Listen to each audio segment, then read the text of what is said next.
får I mig lidt her i sofaen. For et par dage siden kørte jeg ned for at svømme. Lige nu sidder I fast i sådan en bordbænksting. Det er derfor den filmer lidt sjov. Jeg skal ligesom jeg kan få den til at sidde, så I kan se mig. Sådan der. Nedefra, det er altid godt. Det er faktisk ikke noget, jeg kan holde ud at se på selv. Jeg er nødt til simpelthen lige kan flytte den her hen til jer. Nå, I får den altså sådan her. I kan godt se, at jeg ser ret træt ud. Og jeg er rigtig træt. Og jeg laver den her video, fordi at det faktisk er noget, der hæfter op på det her at blive en ældre kvinde, har jeg lige lært. Forleden dag var jeg nede og vinterbade, og det er så 2 dage siden. Og jeg har jo i den tid, jeg var kærester med min sidste kæreste, som boede i København, været ufattelig meget den, der tog afsted til København. Og siddet i tog, og jeg har hypermobil op og stå, og jeg har simpelthen ikke formået at få min træning lagt ind, og få trænet, som jeg plejer at træne. Og i og med, at jeg er hypermobil, så er det rigtig, rigtig vigtigt at få trænet. Men det er faktisk endnu vigtigere at få trænet, når man bliver ældre. Fordi, har jeg lært, at når man bliver ældre, så forfalder musklerne meget, meget hurtigere. Nå, tilbage til, at for 2 dage siden, for 4 dage siden, efter vi kom hjem fra Grækenland, kommer jeg hjem, og det har jo regnet herhjemme i Danmark. Og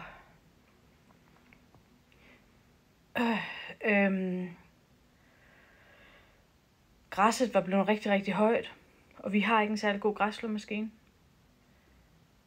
Så vi har sådan en, min lille krop kan bruge.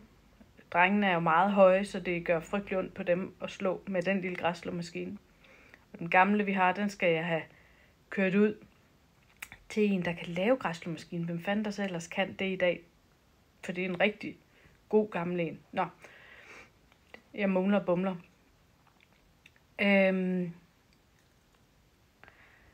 Så jeg er jo nødt til at slå det meste af græsset med en håndtrimmer, en kanttrimmer, før jeg kunne slå med den der åndssvage græsslåmaskine, vi har. Og det har altså sat sig på en eller anden måde i min krop.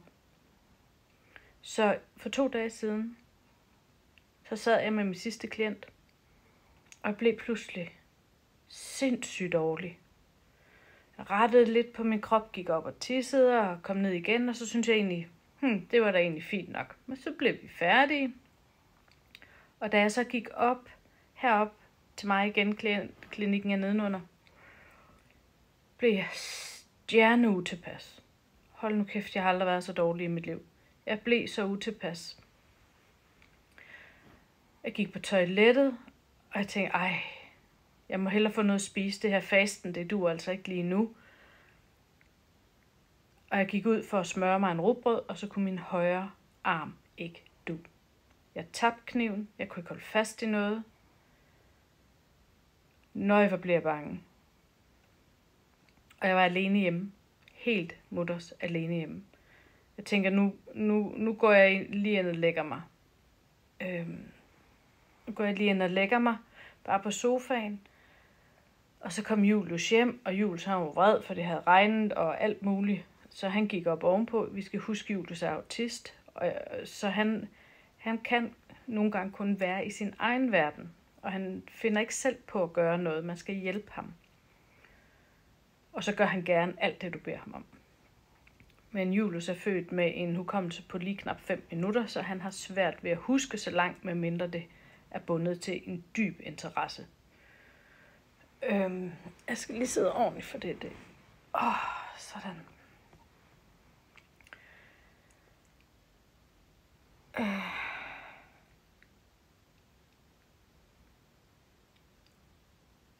Jeg ligger her på min sofa, og jeg kan bare mærke, jeg har det godt nok skidt. Så jeg rejser mig op for at gå på toilettet, for jeg har som om kaste op. Og jeg bliver så svimmel, og jeg kan ikke gå på toilettet. og jeg får den vildeste migræne. Altså, som de spurgte på sygehuset, fra 1 til 10, hvor 10 er værst, så er jeg 15. Og da jeg ringer til en læge, min læge er selvfølgelig lukket, selvom det burde den ikke være, klokken er 2. Men de har lige fri den dag. Så ringer jeg til en anden læge, og hun snakker så med lægen, det er så sekretæren, jeg får fat i, hun snakker så med lægen. Og lægen ringer han efter en ambulance. Og ambulancefolkene kommer her, og stakkels Julius, han står jo i chok.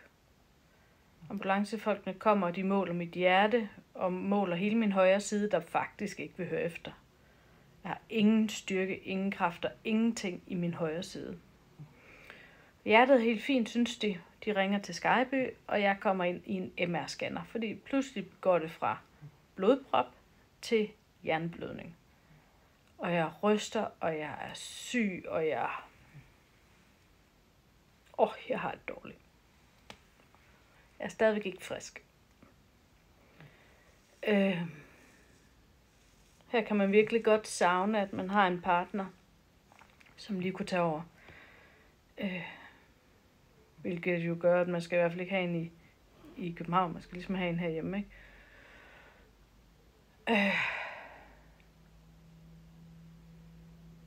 Jeg blev undersøgt i hovedet og bip, og min hjerne fejler ingenting, og mit hjerte fejler ingenting. Og jeg bliver overnat, og de tapper mig for blod. Altså, jeg må snart have fyldt deres blodbank. Og så viser det sig simpelthen, at jeg har nogle nerver, der har sat sig fast op under kraniet og ned langs rygsøjlen, fordi jeg ikke har trænet. Fordi jeg er ved at blive gammel. Det beskriver bare, hvor ekstremt vigtigt det er at få trænet, når man går ind i overgangsaldersfasen som kvinde. Det er ikke vigtigt at tabe sig, fordi lægen kom så og fortalte mig, at det der fasten, det stoppede lige nu. Lige nu. For når jeg var så grundig, som jeg var, og jeg også vinterbadet eller badet i det kolde vand, så kan ketoner åbenbart sætte sig som muskelspændinger. Ja, tak. Så jeg er kommet på at spise noget. Det er ordren fra lægen, og så de her øvelser, jeg skal have, som jeg skal lave. Jeg er kommet på at spise noget. Gå stille og rolige ture, til balancen har fundet sig igen med, at jeg skal bevæge mig, uden at jeg kan særlig meget bevæge mig, for jeg bliver svimmel og får hovedpine. Så shout out til jer damer derude. Vil I ikke for guds skyld godt komme i gang med en eller anden form for træning? Så her til morgen ringede jeg til min pragtfulde veninde i København og sagde til hende, jeg har brug for din hjælp. Og hun har givet mig åndedrætsøvelser. Åndedrætsøvelser skal jeg have. Og nogle andre forskellige ting skal jeg i gang med. Men heldigvis så kan jeg mærke min højre side igen. Det var satme skræmmende, jeg ikke kunne det. Så lektion lært, og den vil jeg gerne dele med jer. Det er ikke vigtigt at tabe sig. Det er ikke vigtigt at få gået lange ture og få forbrændt fedtet. Det er vigtigt at få muskler på kroppen, når vi er i den her alder. Det er virkelig vigtigt at få muskler på kroppen, når vi er i den her alder. Og så vil jeg sige, det der Shilajit, noget som jeg har spist, og har spist rigtig længe, det har jeg simpelthen smidt ud. Fordi jeg er overbevist om, det er det, der gør mig svimmel. Det er noget, man skal hjem fra USA, så det tager lidt lang tid. Så nu er det smidt ud. Så det røg ud af kalenderen. Jeg tror på, der er mere mellem himmel og jord. Så hvis du også tager det tal lige at mærke efter, hvordan det påvirker dig. Jeg tror ikke, at det er farligt. Jeg tror ikke, det er farligt. Jeg tror bare, at universet guider mig til, at det skal jeg ikke have mere af. Så det er jeg stoppet med. Nå, det var lige en video for mig om holy shit, hvordan ens krop opfører sig, når den stille og roligt går i forfald. Stille og roligt går i forfald. Og jeg har jo børnene hjemme hele tiden, og jeg har børn, der har virkelig behov for støtte og hjælp og vejledning. Det sagde jeg også til lægen. Og lægen sagde, ja, hun lød ligesom mig. Du vil ikke hjælpe nogen, hvis du selv er faldet om. Smart Arne. Jeg sagde også til hende, da hun gik. Det var dejligt at møde mig selv. Og så gav jeg en pæn hånd. Og det er rigtigt. Så hvis I går forbi min have og synes, græsset er for højt. På min video synes, der er lidt rodet. Så har jeg så rigeligt med 2 børn, der har brug for min støtte og hjælp. En krop, jeg skal træne. Sund mad, jeg skal lave. For nu her til morgen, der skulle Julius lave kaffe til mig. Det ved han faktisk ikke, hvordan han skal, så jeg skal hjælpe med alting. Og sådan er det at have børn med diagnoser, som har rigeligt at kæmpe med. Andreas han så helt forkert ud i hovedet i går, da jeg sagde, det der vasketøj, der ligger i vaskemaskinen fra et par dage siden, det skal over i tørretumbleren. Det har det nok ikke så godt. Han har faktisk bare været vågen, fordi han blev så chokeret over at se hans mor, da han bare bu kørte efter. Blev ringet op og sagt af ambulancen. Se hans mor se så syg ud og ikke kunne noget som helst selv. At han har ligget vågen hele natten og bare ventet på, at de ringede og sagde, at hans mor var død. Andreas er en utrolig følsom dreng. Og fordi han har ADD, så sker det inde i hovedet. Det kommer ikke så meget ud af munden. Det hele har ramlet ind i ham. Så han har nærmest ikke kunnet noget som helst, den stakkel. Hvor Julius, han står op her til morgen, ned ad trapperne. Jeg er ikke så begejstret for, hvis jeg skal være ærlig. Og hjælperne var ned. Men jeg tror, at drengene bliver opmærksom på, hvor lidt de har lært eller kan. Men det er også meget fascinerende at se, hvor meget de hjælper af det, de allerede kan. Så Jule har lavet kaffe til mig. Og gået op og sove igen, fordi det har jo slået dem følelsesmæssigt helt ud. Og nu kan jeg sidde og slappe af her til morgen. Og lige lave den her video til jer. Så jeg kom ned i træningscenter. Bare kom afsted. Løft et eller andet. Få et træningscenter derhjemme. Løft melposerne, hvis det er det, der skal til. Bare se at komme i gang. Bare se at komme i gang. Just saying. Hej hej. Så er det genoptræning efter at have været på hospitalet. Som I hørte i videoen før det. Med mulig blodprop eller hjerneblødning. Der bare var nerver, der sidder fast i min gamle krop. Min gode veninde Helle har sendt mig en video. I kan høre hende snakke, og jeg skal nok linke til den. Jeg vil ikke snakke så meget, jeg vil koncentrere mig om det her, jeg skal gøre 2 gange om dagen i noget tid til at få styr på det. Så, here we go.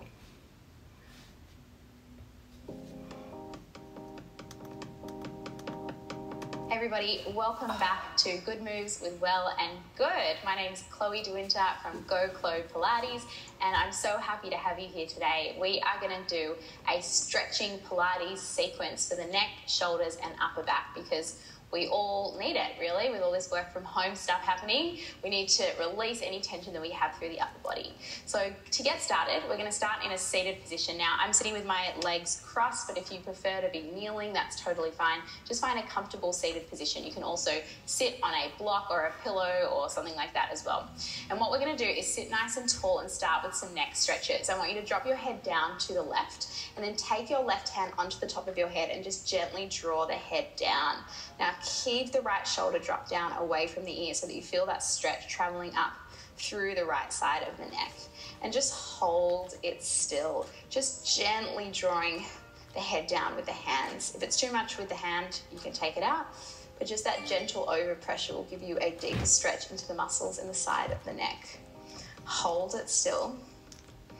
Take one more deep breath in and then gently roll the head forward so you're looking down towards your left thigh and feel the stretch just travel a little bit further back so it travels towards the back of the neck. If you are quite tight through your upper back and between the shoulder blades, you might even feel that stretch travel down into that part of your body. You're going to feel this wherever you need it the most. Hold it still. Take one more breath in. And out. Lift it up. Let's take that to the other side. Head's going to drop down over to the right. Hand's going to come across and just gently draw the head over. Notice how it feels on this side. For me, if I ever feel stress and tension in my body, it goes straight to my neck and shoulders. So if you're like me, these stress muscles, you'll feel a really nice stretch here as you hold it. Take one more breath here. And then gently roll the head forward, looking down towards the thigh. Feel that stretch travel a bit further back into the muscles towards the back of the neck. And again, maybe even into the upper back. Hold that still. Take one more deep breath in. And out. Let that go. From here, you're going to take your hands to the front of your neck. Just gently place the hands in front of the neck, like the muscles and the skin at the front. You're going to gently press down through the skin, through the muscles, and lift your head up, looking up. Now keep your mouth closed here, and gently take the back of the head to the left, and then over to the center and to the right. And you should feel this stretch through all the muscles in the front of the neck, which is a group of muscles we don't often stretch out, but so important to stretch because they do get super tight. And if you feel like you want to stay on one side because it feels like that's what your body really needs, then feel free to just stay there for a couple of breaths. Otherwise, we'll go one more each direction. And then let that go. Just give the shoulders a little roll out. You're going to take your left fingers next to you, crawl them away, and sweep your right arm up and over. And then press down through that left hand, come up and over the other way. So big up and over. Think like you're painting a rainbow with your fingers as you come up and across. That's it. Good. One more like that each direction. And then the next time you come up and over to the left, just hold it there. Really reach, stay heavy through the right hip as you reach the fingers away, and then gently roll the top shoulder forward a little bit more. So you're reaching sort of across the body, and then open it back up towards the ceiling. So round the shoulder forward, and then lift back up. Feel that stretch travel into the backs of the shoulders, the upper back, maybe through the rib cage. Again, you'll feel it wherever your body needs it the most. Good. One more time through, and just pause wherever you get the strongest stretch and hold it there. Maybe soften that bottom elbow a little bit more. Maybe reach the fingers, those right fingers, away from you a bit further. Deep breath in. And out. Take it up and over to the other side. Up and over. Reach those fingers away from you again. Good. Stay heavy this time through the left hip as you reach away. And then roll that shoulder forward and roll it back open towards the ceiling. Breathe in. Roll it forward. Breathe out to open. I'm feeling this all the way down through the side of my spine, through the rib cage, underneath the shoulder. One more time like that through, and then just pause wherever you get the strongest stretch. Hold it there. Reach those fingers further away from you. Take one more deep breath in. And out, coming all the way up. From here, flip over onto your hands and knees, hands under the shoulders, knees under the hips. You're going to take your left fingers and lift them up towards the ceiling and reach as high as you can here. Take a big breath in. And as you breathe out, thread the left hand underneath the right, tap the head down onto the mat all the way down, and then press through the right fingers, lift the left hand back up to the ceiling. Big breath in. Breathe out, thread the left hand under, tap the head down. One more time like that. Breathe in. Can you reach a little higher with your left fingers? That's it. And then exhale, thread the arm under, drop the head all the way down and stay there. Crawl the right fingers forward, all the way forward towards the front edge of the mat. And then maybe roll the right shoulder open towards the ceiling a little more. And take your hips a little to the left. Think tail to the left. And hold it there in that stretch. Hold it still. Maybe roll that right shoulder back a little bit further, opening the chest towards the ceiling. Feel that spiraling stretch through the ribs. Deep breath in. And out. Let it go. And again, deep breath in through the nose. And out through the mouth. One more time, deep breath in. and out. Take that right hand in, lift yourself back up onto your hands and knees. We'll take that to the other side. Right fingers reach up towards the ceiling, reach as high as you can, and then thread that right hand underneath the left, tap the head all the way down to the mat. And again, big breath in, twist it open, reach the fingers high, breathe out, right hand threads under, tap that head down one more time like that. Twist it open. Can you reach a little higher for this last one? Reach. And then thread it all the way under, drop the head all the way down and stay there. Roll the left fingers forward in front of you. Take your hips a little to the right this time. Can you roll the left shoulder open a little bit more and hold it there in that stretch? Breathing into that rotation. Nice, slow, deep breaths in through the nose and out through the mouth, letting it go. And again, big breath in and out. One more time, big breath in and out. Crawl that left hand in, lift yourself up, and then from here we're going to lay all the way down onto our tummy. So slide on down onto your tummy and bring your elbows underneath your shoulders. So elbows right underneath you and your hands flat. Now, in this position, I want you to think about rolling the shoulders open. So try not to just sort of sink into the shoulders. Press and lift up and roll the shoulders back. Think about the heart opening forward. So we get this opening, this extension through the upper back. Now you can either stay like this and just hold and breathe if that's enough for you, or if you want a little bit more, you're going to press through the hands and lift up into an extension, more of an extension. You can then drop down onto the elbows and lift up. Just moving through those positions a couple of times, getting that movement, that flow. And then see if you can just hold it still, getting that full extension. Can you broaden the heart open a little bit more? Maybe draw the belly a little bit into the spine so you don't feel as much in the low back. Hold it there, take one more breath. And let it all the way down, let it go. From here, we're gonna come into a pec stretch. What you're gonna do is take your head to the left, your right arm's gonna open out to the right, so the elbow is flat, the hand is open to the ceiling. Bring your legs together, take your left hand beside you, and then roll your body over onto that right side. Now, two options here. One, you can bend your knees into the chest and hold it there, or if you want a more intense stretch with the legs straight to start, lift up your left leg, bend the left knee, and step that left foot behind you so you find a deeper rotational stretch here. You should feel a really strong stretch through the front of that right shoulder, so the one that you're laying on. If it feels too intense, ease off it, roll more towards your belly. If you want to make it more intense, roll a little bit further back into that stretch. But once you find it, hold it still and breathe. Nice deep breaths, letting the weight of your body open up through the chest, stretching out through the pec muscles, which are big.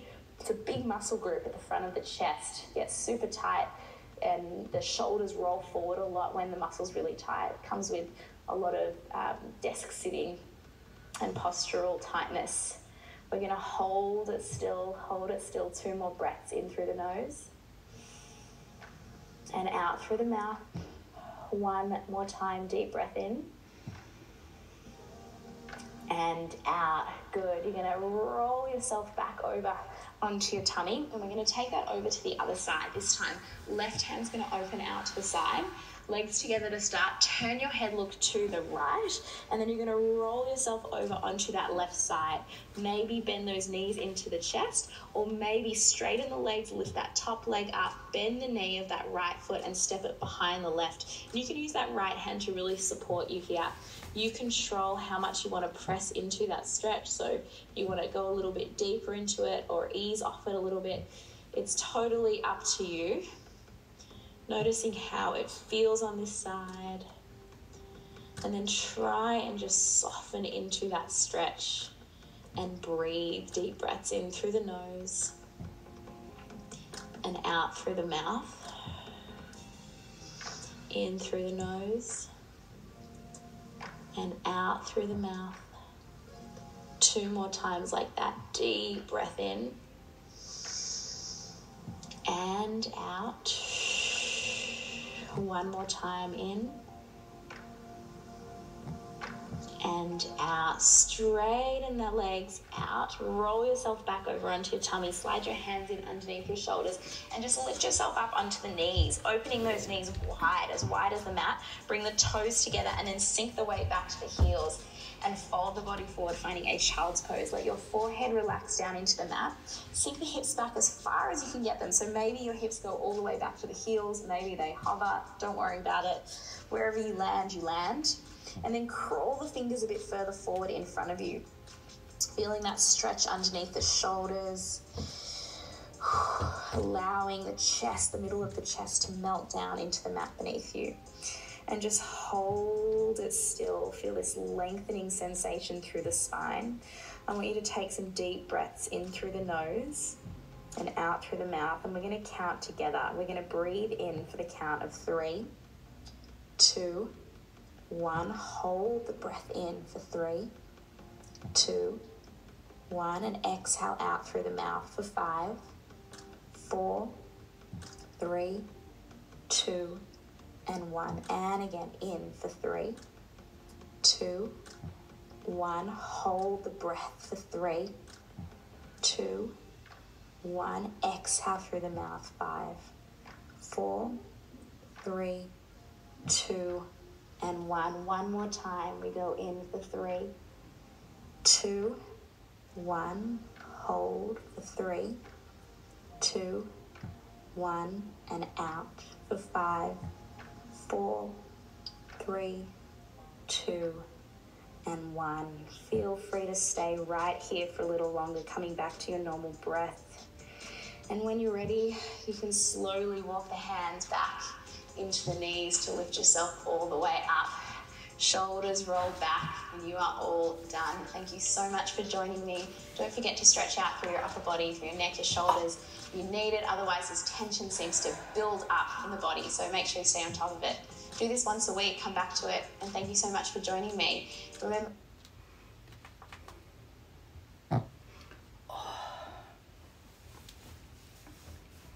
Det var dejligt. Det var ikke den rigtige frisure at bruge til det. I aften skal alt det her hår på hovedet. Men det tror jeg bliver rigtig godt for mig at gøre. Nu hvor det var så ekstrem en oplevelse, så skræmmende en oplevelse. Og mærkeligt at ikke bare lige kunne gå ned i fitnesscenteret og bare give den fuld skrue og træne. Først og fremmest, så skal det her løsnes. Og jeg er virkelig taknemmelig for at have mennesker i mit liv, der lige kan sige til jer, det er det her, du lige skal have gang i. Så det her, det tror jeg simpelthen er noget, jeg er nødt til at investere i. For jo ældre man bliver, jo hurtigere forfalder ens muskler. Det er faktisk lidt i chok over, at det er gået så hurtigt. Nu er jeg så tilpas svimmel. Så jeg slukker videoen, og så lægger mig lige lidt og slapper af. Inden jeg skal gøre det her igen i aften. Dejligt, du gider følge med. Hej hej.